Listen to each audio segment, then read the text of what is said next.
do estudo que nós estamos fazendo do livro de Atos. Por isso eu convido você a abrir a sua Bíblia em Atos, capítulo 15 hoje. Eu deixei um breve resumo no slide para você do capítulo 14 de Atos, que nós vimos na última aula, dada pelo nosso irmão Alessandro, onde nós pudemos ver um pouquinho mais sobre essa primeira viagem missionária de Paulo, né?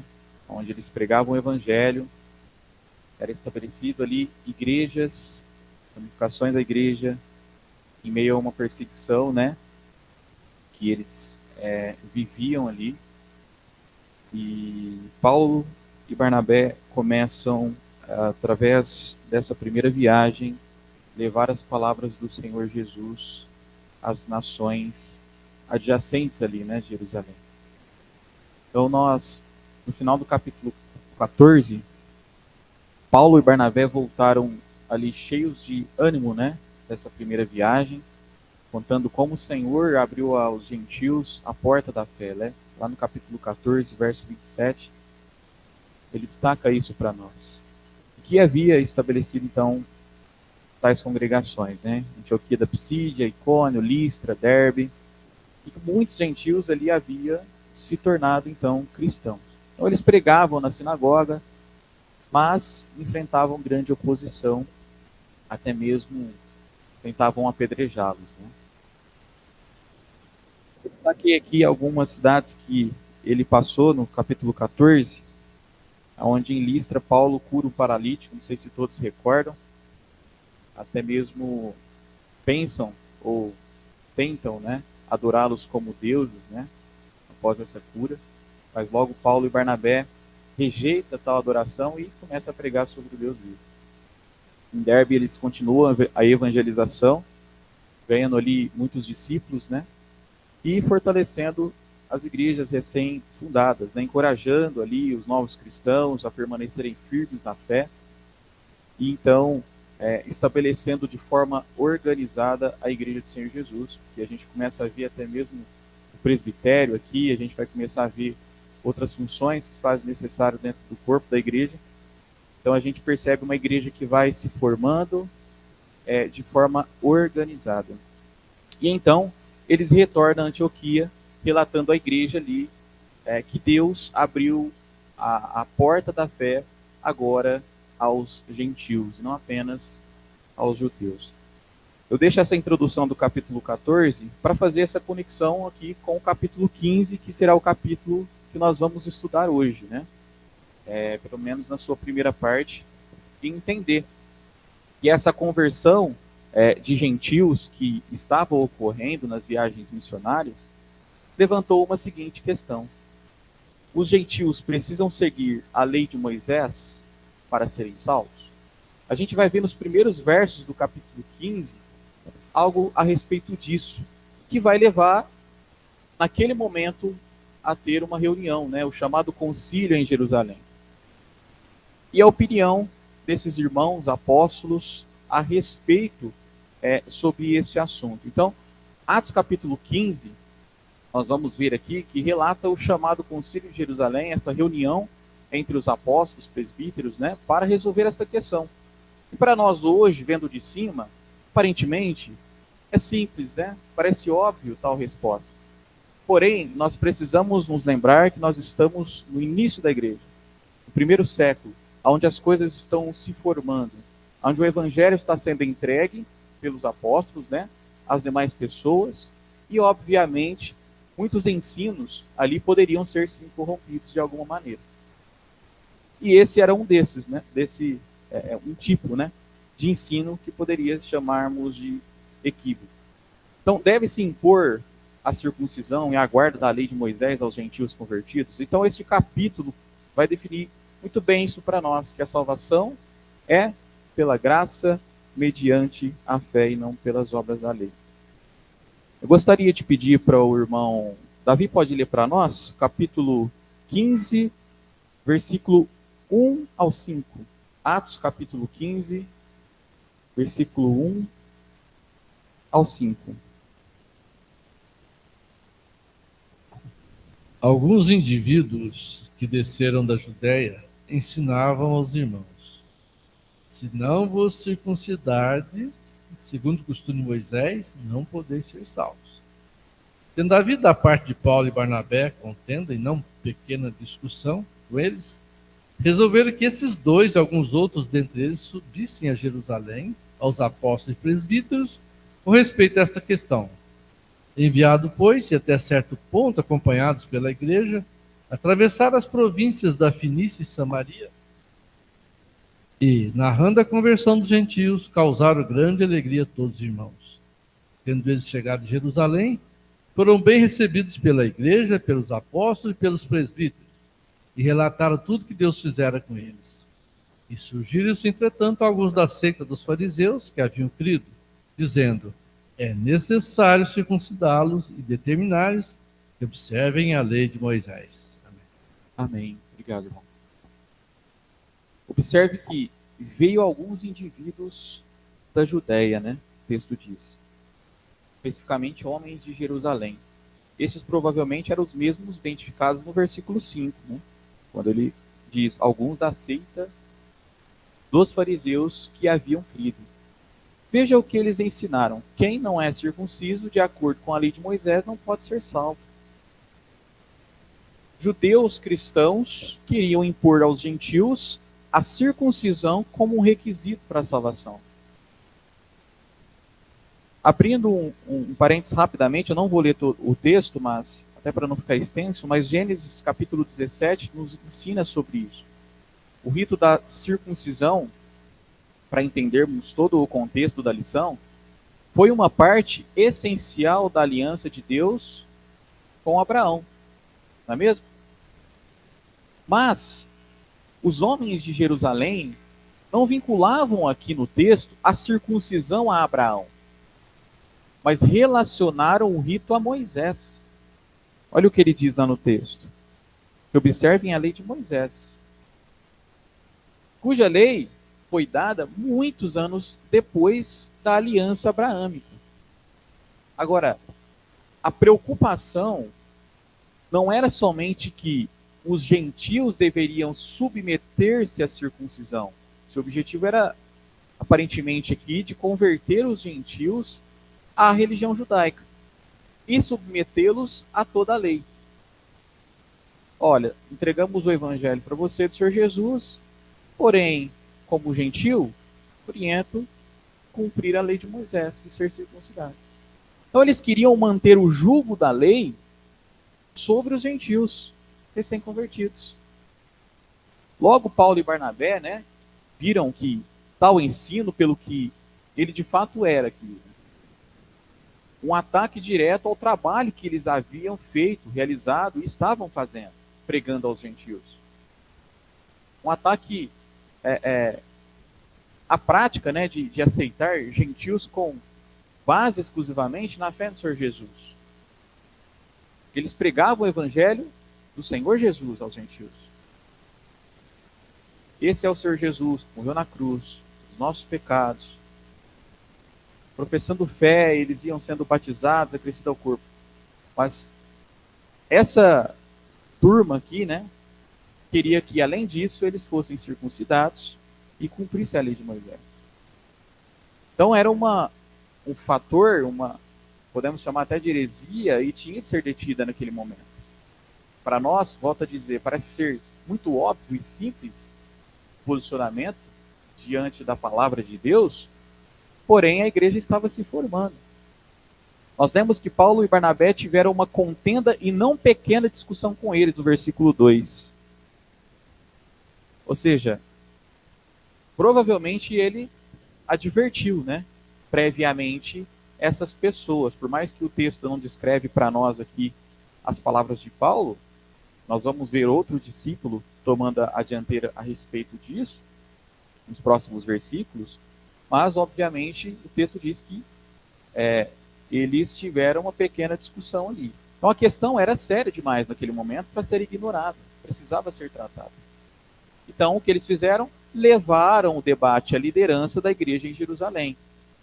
Atos capítulo 15, olha lá na sua Bíblia, versículo 2, na parte B, resolveram que esses dois, ou seja, Paulo e Barnabé, e alguns outros dentre eles, subissem a Jerusalém aos apóstolos e presbíteros com respeito a esta questão. Então, eles levaram essa situação adiante. E uma curiosidade que eu aprendi recentemente, não sei se os irmãos tinham conhecimento, falando, né, dessa parte geográfica que a gente está estudando até a respeito das questões das viagens missionárias. Quando a Bíblia fala subissem a Jerusalém, a gente imagina que Jerusalém está no topo daquela região, né? Então eles saíam do exterior, né, ali das cidades adjacentes e subiam para Jerusalém. Então o verbo subir aqui é quando uma pessoa está fora de Jerusalém e está indo em direção a Jerusalém. E quando a Bíblia usa o verbo descer de Jerusalém, é quando ela está localizada na cidade de Jerusalém e está se locando para fora da cidade de Jerusalém. É uma curiosidade bem interessante. Então, quando chegaram a Jerusalém, o versículo 4 diz: foram bem recebidos pela igreja, pelos apóstolos e pelos presbíteros, e relataram tudo o que Deus fizera com eles. Lá no capítulo 14, no versículo 27, né, anteriormente, Paulo e Barnabé havia relatado à igreja de Antioquia quantas coisas Deus fez com eles durante esta viagem, né? Quantas obras, quantas maravilhas, a entrega do evangelho, na sua pura e simples forma, e dando glória a Deus. E aí no versículo 5, a gente se depara com a seguinte questão: é necessário circuncidá-los, ou seja, os gentios, né? E determinar-lhes que observem a lei de Moisés. O que nos leva aos versículos seguintes. Vou pedir para o irmão que estiver com o microfone fazer a leitura para nós de Atos capítulo 15, agora dos versículos 6 ao versículo 11. A gente vai ver agora a reunião desses apóstolos. Então, se reuniram os apóstolos e presbíteros para examinar a questão. Havendo grande debate, Pedro tomou a palavra e lhes disse: Irmão, vós sabeis que desde há muito Deus me escolheu dentre vós para que, por meu intermédio, ouvissem os gentios a palavra do evangelho e crescem. Ora, Deus que conhece os corações, lhes deu testemunho, concedendo o Espírito Santo a eles, como também a nós nos concedera. E não estabeleceu distinção. Ficou em cima, não dá para ler. Alguma entre nós e eles. Purificando-lhes pela fé o coração. Agora, pois, por que tentais a Deus, pondo sobre a cerviz dos discípulos um jugo que nem nossos pais puderam suportar, nem nós? Mas cremos que fomos salvos pela graça do Senhor Jesus, como também aqueles o foram. Amém. Amém.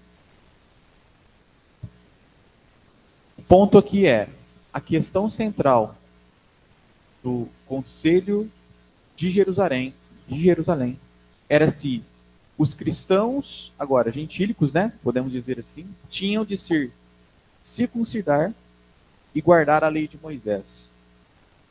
Eu deixei até um slide aqui em específico, Pedro, né, que vai tomar a dianteira aqui da primeira resposta, dizendo, né, que eles queriam tentar a Deus e pôr sobre os gentios convertidos uma carga que nem os pais dos judeus, nem seus contemporâneos eram capazes de carregar. Ou seja, Pedro, ele destaca a incapacidade de todos, judeus, gentios, para cumprir perfeitamente a lei. Pedro, ele insistiu em que a salvação é pela graça do Senhor Jesus Cristo. Eu até coloquei em destaque no slide o que significa que ela é um dom gratuito. Ou seja, rituais como a circuncisão não podem salvar ninguém.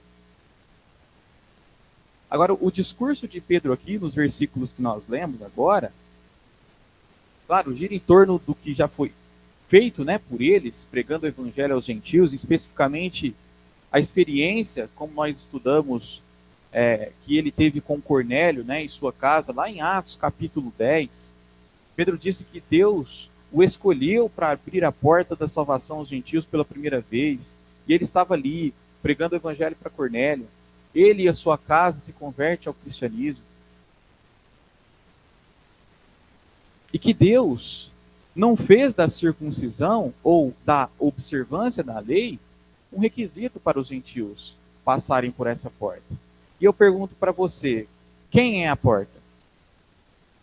Jesus. A própria palavra diz, né? A porta é Cristo. Então não há 2, 3, 4 caminhos. Há um só caminho, né? O próprio Senhor Jesus diz, eu sou o caminho. Agora, eles queriam impor de tal forma a circuncisão, a lei de Moisés. E de fato, aparentemente, quando olhamos assim o texto, parece que eles queriam primeiro converter ao judaísmo do que propriamente ao cristianismo, né? E Pedro lembra aqui que Deus já havia aprovado a pregação aos gentios e isso foi feito com Cornélio, como demos exemplo, como outros também. Eu coloquei aqui agora os versículos para a gente fazer a exposição também e entender um pouquinho mais.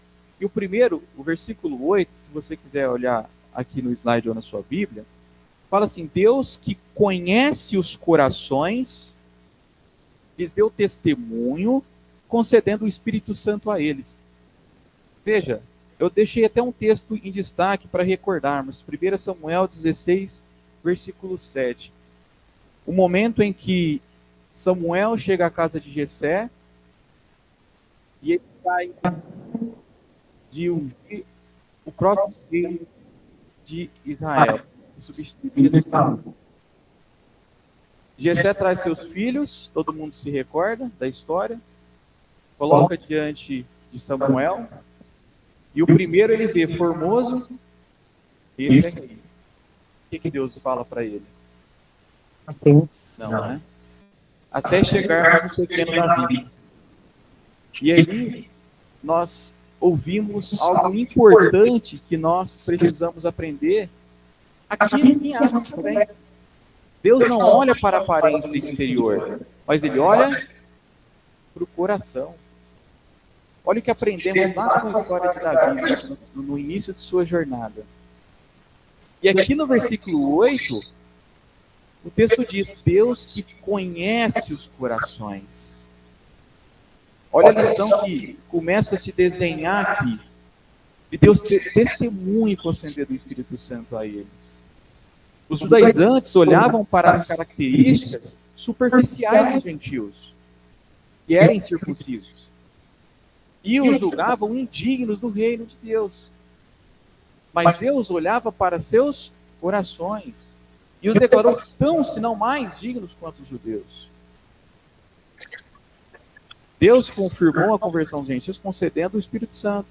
Quando nós professamos fé, somos batizados, né? Encontramos em arrependimento, entregamos nossa vida a Jesus.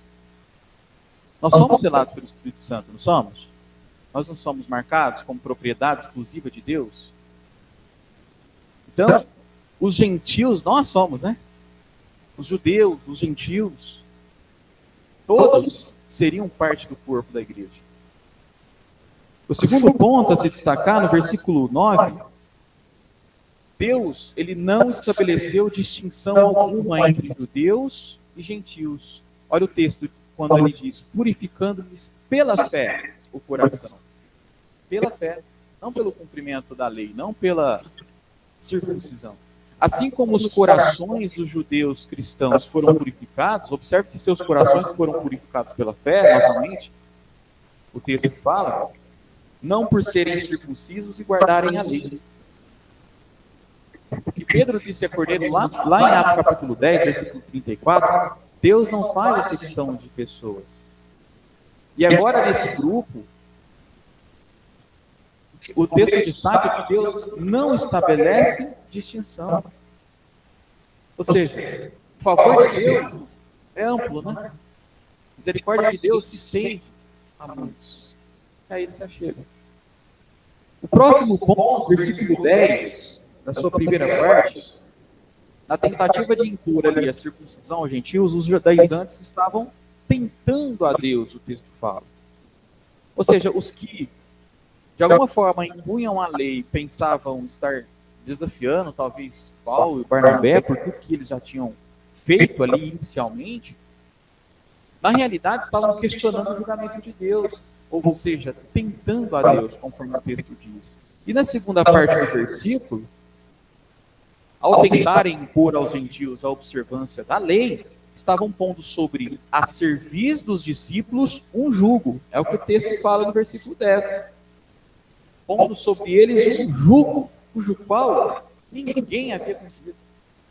Somente Jesus. A Bíblia fala que Jesus cumpriu a lei. Mas nenhum judeu jamais foi capaz de carregar esse jugo. E eles estavam tentando por isso aos gentios. E o último, e eu acredito que principal ponto para fechar esse primeiro parecer de Pedro nessa reunião, nesse concílio, as palavras finais de Pedro aqui foi esplêndidas, né? Olha lá aqui no versículo 11, no slide da sua Bíblia. Mas cremos que fomos salvos pela graça do Senhor Jesus, como também aqueles o foram. Aqueles é quem no texto? Gentios, né? Então ele estava falando, nós fomos salvos pela graça do Senhor Jesus, judeus e os gentios também. E eu até deixei isso sublinhado aqui, fomos salvos pela graça do Senhor Jesus. Somos salvos pela graça, que é um favor merecido do Senhor. Eu gosto sempre de pensar, né, que Jesus, ele morreu a morte que nós merecíamos ter morrido, para nos dar aquilo que nós não merecíamos. Favor merecido. Então, e esse é o único meio pelo qual podemos ser salvos. Romanos 3:3, pois todos pecaram e carecem da glória de Deus. Os judeus não tinham guardado perfeitamente a lei de Moisés. Você e eu também não. Se não formos salvos pela graça, não seremos salvos de maneira alguma. Não é mesmo? Concorda comigo? A salvação é unicamente pela graça de Deus. Eu deixei 2 textos aqui, as palavras de Paulo. Claro que existem inúmeros outros, mas previamente, para não ficar se estendendo muito sobre o assunto, mas Efésios capítulo 2, versículo 8 e 9 diz o seguinte, olha lá comigo. Porque pela graça sois salvos, mediante a fé. E isso não vem de vós, ou seja, não vem de vocês. É dom de Deus. Não de obras, para que ninguém se glorie. Então, pela graça sois salvos. Gálatas 2, versículo 16, aqui na Almeida Revista Corrigida, diz o seguinte, sabendo que o homem, e esse texto é importante, irmãos, sabendo que o homem não é justificado pelas obras da lei, mas pela fé em Jesus Cristo. Temos também crido em Jesus Cristo, para sermos justificados pela fé de Cristo e não pelas obras da lei. Porquanto pelas obras da lei, nenhuma carne será justificada. Nenhuma carne será justificada. Somente pela fé no Senhor Jesus. Amém? Seguindo para os versículos próximos aqui do texto de Atos capítulo 15, gostaria de pedir para um voluntário ler para nós, versículo 12 ao versículo 21. Algum irmão ou irmã que gostaria de fazer a leitura? Vamos ter. Então toda a multidão se calou e escutava a Barnabé e a Paulo, que contavam com grandes sinais e prodígios Deus havia feito por meio deles entre os gentios. E havendo-se eles calado, respondeu Tiago, dizendo, homens, irmãos, ouvi-me. Simão relatou como primeiramente Deus visitou os gentios para tomar deles um povo para o seu nome. E com isso concordam as palavras dos profetas, como está escrito. Depois disso voltarei e reedificarei o tabernáculo de Davi, que está caído. Levantá-lo-ei das suas ruínas e torná-lo-ei a edificá-lo. Para que o restante dos homens busque ao Senhor, e todos os gentios sobre os quais o meu nome é invocado diz o Senhor, que faz todas essas coisas, conhecidas são a de Deus desde o princípio do mundo, todas as suas obras. Por isso julgo que não se deve perturbar aqueles dentre os gentios que se convertem a Deus, mas escrever-lhes que se abstenham das contaminações dos ídolos, da fornicação, do que é sufocado e do sangue. Porque Moisés, desde os tempos antigos, tem em cada cidade quem o pregue, e cada sábado é lido nas sinagogas. Amém. Obrigado, irmão. Depois de Pedro falar, né? E eu acredito que as palavras de Pedro aqui, na minha opinião, já foram suficientes e convincentes para eles entenderem a mensagem. Paulo e Barnabé contaram como Deus abençoou o seu ministério, né? E finalmente, agora, Tiago toma a palavra e começa a falar. Tiago, ele cita aqui Amós capítulo 9, né? Palavras do profeta Amós. A profecia falava aqui da restauração da dinastia de Davi, né? Nos versículos 15 em diante, ele cita ali as palavras de Amós. Quando ele fala sobre a restauração da dinastia de Davi, rapidamente a gente pensa que ocorreu na ascensão e glorificação de Jesus, né? Quem é o Rei dos Reis? O Rei eterno, né? É Jesus, né? Um reino que não tem fim. E ele dizia aqui que isso aconteceria para quê? Para que os demais homens, conforme o texto que nós lemos, no versículo 17, buscassem o Senhor, especificamente identificando os demais homens aqui como todos os gentios, olha lá, para que os demais homens busquem o Senhor e também todos os gentios. A inclusão dos gentios é um cumprimento disso daqui. Tiago usou a passagem para provar que Deus pretendia que o evangelho fosse pregado, e foi pregado, e nós estamos vendo o evangelho ser pregado, aos gentios, sendo entregue em sua pura e forma simples do que ele é mesmo, né? E no versículo 19, Tiago ele conclui dizendo: pelo que julgo eu, não devemos perturbar aqueles que dentre os gentios se convertem a Deus. Em outras palavras, não devemos perturbar os cristãos, né, gentios, que estavam se convertendo, impondo-lhes a circuncisão e a lei. Bom, para todos os propósitos práticos aqui, irmãos, a respeito deste assunto, né, em aspecto doutrinário da questão, a minha opinião, aparentemente havia sido resolvido também. Depois de Pedro, depois de Paulo e Barnabé destacar tudo o que eles estavam fazendo no meio dos gentios, e aí Tiago vem e finaliza dessa forma. Porém, olhando para o texto, parece que há um problema ainda, né, a se resolver aqui. Tinha de ser enfrentado de alguma forma. O lado prático desta questão. Porque pensa comigo, como os cristãos judeus que guardaram a lei por toda a vida, como esses cristãos judeus que guardaram e cumpriram a lei durante toda a vida, poderiam coexistir agora com os cristãos gentios que nunca guardaram a lei. A gente começa a entender o posicionamento dos judeus quando eles querem impor circuncisão, cumprimento da lei. Porque eles estavam, de certa forma, a igreja é a unidade, não é mesmo? Unindo esses dois povos. Um que seguia tudo que Moisés falava, e nas sinagogas faziam a leitura dos manuscritos e toda a tradição e tudo mais, e um povo que não dava bola para nada. Comia qualquer coisa, de qualquer jeito, não guardava sábado, não fazia isso ou aquilo, enfim.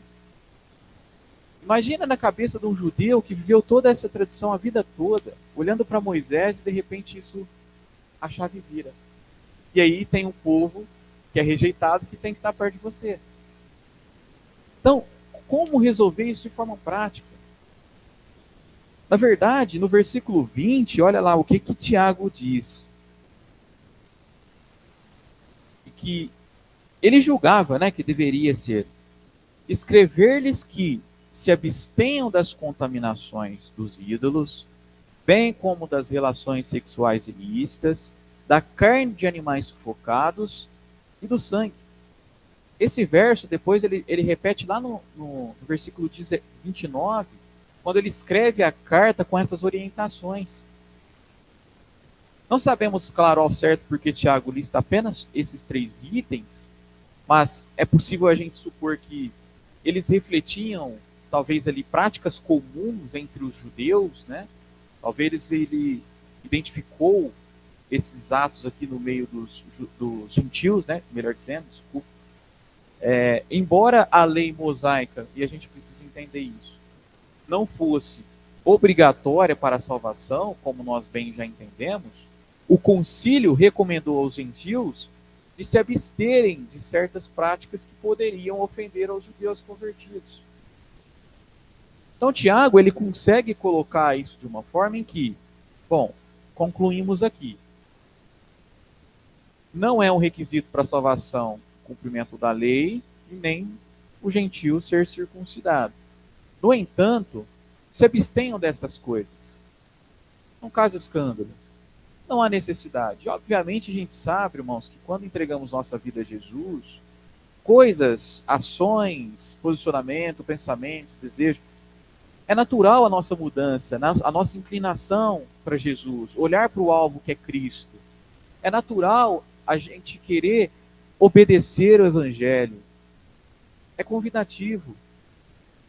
Então, ao longo de nossa jornada em Cristo, nós vamos sim nos posicionar dessa forma. Então, Tiago, ele pôde advertir aqui os gentios a se absterem de tais práticas. E os judeus que queriam impor a lei, né, no começo da aula, como nós vimos, aos gentios, provavelmente, neste momento, eu imagino que eles até temiam, né, que logo ninguém mais saberia o que Moisés havia ensinado. As palavras de Moisés vão se perder. Porque a gente vai deixar de cumprir tudo que ele falou, apesar que eles não cumpriam, né? Mas Tiago, olha o versículo 21, como que ele conclui a respeito disso? Diz para não se preocupar, né? Versículo 21, porque Moisés tem em cada cidade, desde tempos antigos, os que pregam nas sinagogas, onde é lido todos os sábados. Então, as palavras de Moisés, por gerações, foram citadas ali nas sinagogas, foram ensinadas. E permita-me dizer, quando nós olhamos para a Bíblia que você tem na mão hoje, em sua completude, a palavra de Deus, as palavras de Moisés se perderam? Nós temos toda a história da Bíblia, toda a história, o contexto, o enredo completo em sua, de forma, acredito que inteligível para nós, olhando hoje, né, na nossa época, na nossa geração, pegando os 5 livros de Moisés, fundação do mundo, os reinados, os profetas, todo o Antigo Testamento, para nós também foi útil, olhando para a história do passado, e tudo culminando na cruz em Jesus. E quando olhamos para Jesus e vemos tudo que Deus fez anteriormente a Ele, nós podemos dizer, as palavras do Senhor Deus não se perderam e não vai se perder, né?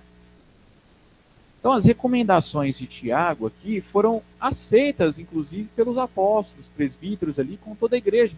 A gente não vai estender para outros versos, mas a gente vai ver a carta que eles enviam a respeito disso. Eles mandaram para a igreja em Antioquia, que esclarecia que Deus não exigia que os gentios fossem circuncidados e guardassem a lei de Moisés. Então isso fica claro aqui. Para nós, olhando para esta lição de hoje, irmãos, parece muito claro, né? A nossa ideia é muito formada, parece óbvio o que eu estou falando aqui.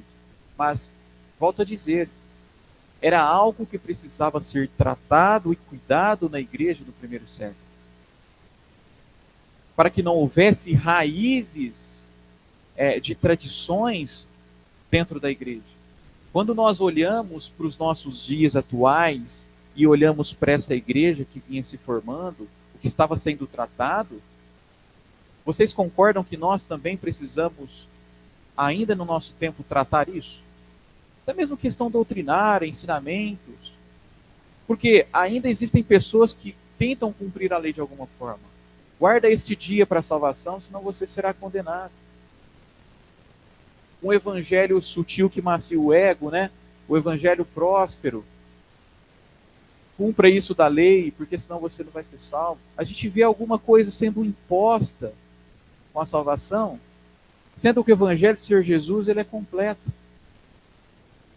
Então, quando examinamos a reunião de Atos 15, esse versículo 1 ao 21, vemos que Pedro, Paulo, Barnabé, Tiago aqui, por fim, proclamaram com entrevez que os homens eram livres em Cristo. E o que é ser livre em Cristo, irmãos? O que é ser livre em Jesus? Salvação. Veja, eu coloquei algumas lições práticas para concluirmos a aula, que o nosso tempo já está se esgotando. Nossa liberdade em Cristo deve ser exercida com amor e com responsabilidade. Nós vemos que a igreja ia se moldando de forma organizada.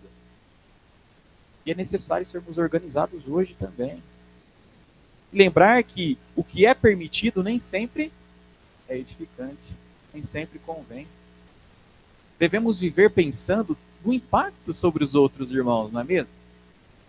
O olhar para o lado, ser acolhedor, atencioso, isso à luz das Escrituras, olhando o nosso exemplo que temos, que é Jesus.